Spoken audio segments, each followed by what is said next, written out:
এই জন্য হাদিসে জিবরাইলের মধ্যে আল্লাহ রাসূল সাল্লাল্লাহু আলাইহি ওয়াসাল্লামের কাছে হযরত জিবরাইল আলাইহিস সালাতু ওয়াস সালাম অনেকগুলো প্রশ্ন করার মধ্য পর্যায়ে আল্লাহ রাসূলকে জিজ্ঞাসা করেছেন, আখবিরিনি আনিল ইহসান। অনেকগুলো প্রশ্ন করছেন, তার প্রশ্নের মধ্যে একটা প্রশ্ন ছিল আখবিরিনি আনিল ইসলাম। জিবরাইল রাসূলের সামনে, সাহাবায়ে কেরামের সামনে হযরত জিবরাইল মানুষের সুরত ধরে এসে জিজ্ঞাসা করেছেন, মানুষের সুরত ধরে এসে জিজ্ঞাসা করছেন, আখবিরিনি আনিল ইহসান।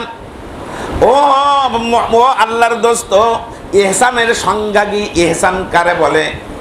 আমাদের মানুষের নাম ইহসান না, কিন্তু ইহসানের সংজ্ঞা কি? ওই ইহসানের সংজ্ঞা আপনি আমাকে বলেন।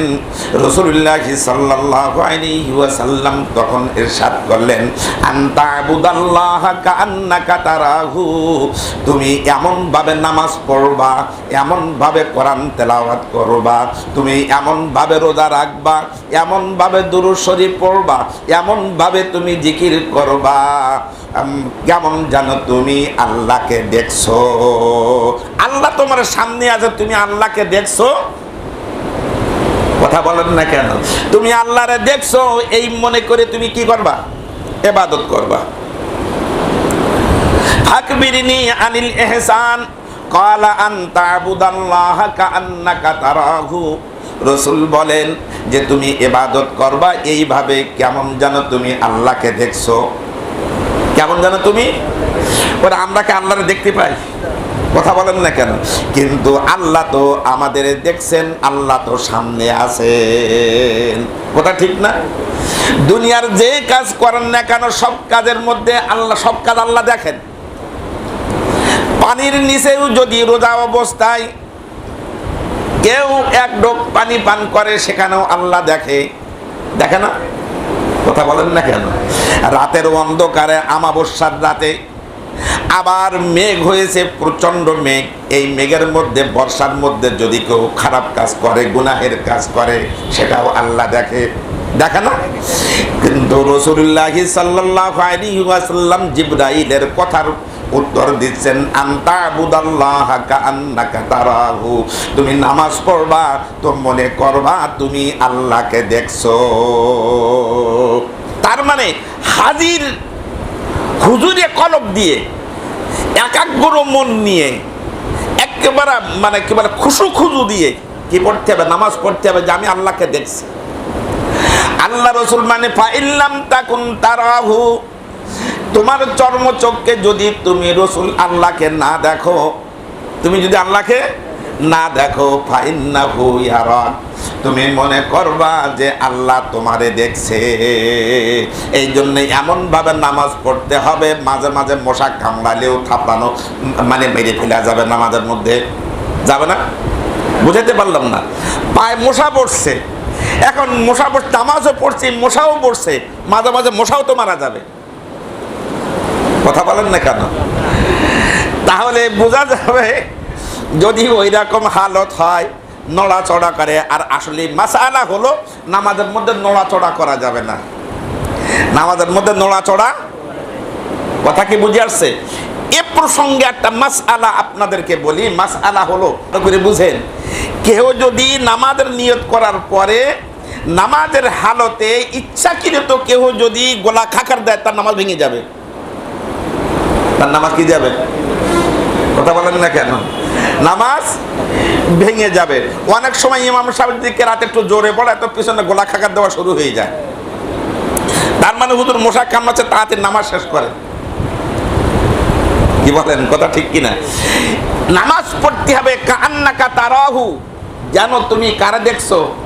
আল্লাহকে দেখছো। তুমি যেন আল্লাহকে দেখছো এই মনে করে তুমি কি পড়বা? নামাজ পড়বা। খবরদার, কোনো নড়াচড়া নাই, কোনো গোলা খাকার নাই, কোনো শব্দ নাই।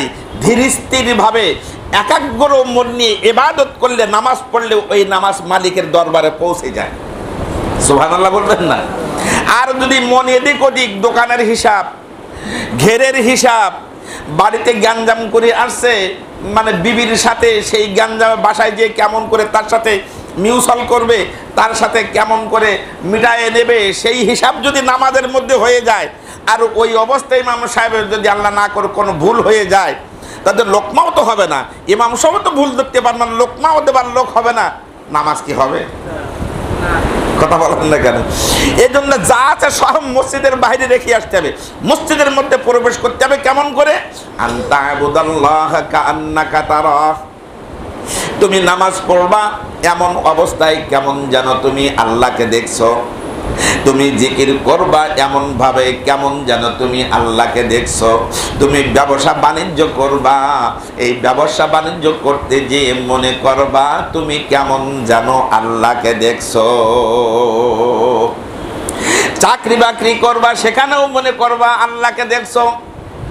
আর যদি আল্লাহকে নাও দেখা যায়, আর দেখাটা সম্ভব না, লা তুদরিকুহুল আবসার, দেখাটাও সম্ভব না, তবে এই কথা মনে করতে হবে ফাইন্নাহু ইয়ারাক, আমি যে কাজটা করছি, যে কর্ম করছি, যে চলাফেরা করছি, যে মানে কি বলে হরকত আমি করছি, যে শব্দ করছি, মনের মধ্যে যে জল্পনা কল্পনা করছি, সব জল্পনা কল্পনা মালিকের খবর আছে। মালিকের কি আছে? আমাদের মধ্যে অনেকেই মনে করা চেয়ার পেয়েছি তো আর দরকার নেই, পিছনের কথা ভুলে যায়, চেয়ার পেলে পিছনের কথা ভুলে যায়। যে শ্রেণীর মানুষ হোক না কেন, চেয়ার পেলে সব ভুলে যায়। কত রকম মানে কি বলে জল্পনা কল্পনা, কত রকম আলোচনা সামনে এসে যায়, মনে করি আল্লাহ তো দেখছেন, আল্লাহ আছে তো মসজিদের মধ্যে, আল্লাহ আছে তো ইমাম সাহেবের সামনে আছে, আমাদের তো আর দেখে না। আমরা এখন ওসব কাজ করলে, নাজায়েজ হরকাত করলে, নাজায়েজ কাজ করলে আল্লাহ দেখছে না, আসলে কি এটা করা কি ঠিক হবে? জোরে বলেন। এই জন্য রাসূল বলেন জিবরাইলের প্রতি উত্তরে ফাইন্নাহু ইয়ারাক, আল্লাহ কিন্তু তোমারে দেখছে।